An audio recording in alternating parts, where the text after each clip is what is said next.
For me, sometimes the remixes are better than the originals.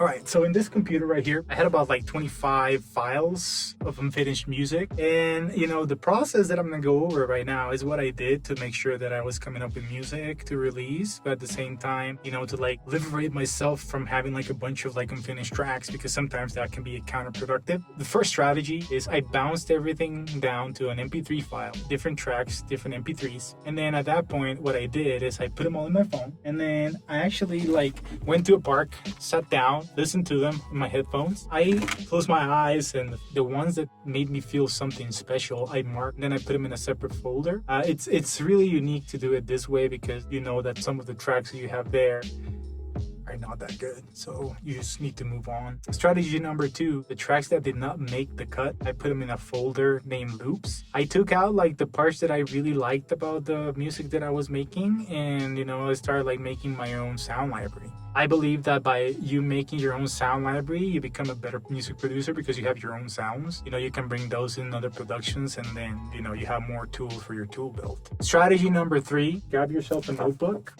go through every track, and give yourself honest feedback on what you're feeling, what the track is missing. How do you think that the track should be laid out? What moment in a set do you see yourself playing this track? It's really important to think like that. Create kind of like an imaginary layout, write things down. So later on when you're working in the project, then you're able to like bring all those ideas into your project. Okay, so after you have all those ideas on like what tracks are missing or what you need to do in the different tracks, the fourth strategy is remixing your own tracks. Sometimes some of those tracks, if you change, a part here and a part there, it's gonna sound better than what you have. And there's some other tracks that if you just like scratch them and like just start from the sounds that really work well together and then build another track, you might come up with like something really special. So out of like the 7 tracks that I came up with this strategy, I did that for 2. I remixed them completely, and I came up with like some really, really unique ideas. For me, sometimes the remixes are better than the originals. Just keep that in mind, guys. Remix your own music and see what happens. And the last strategy number 5. This one's really important. Set up a deadline on when you want to have things done, because if not, if you're like me, you're gonna waste a lot of time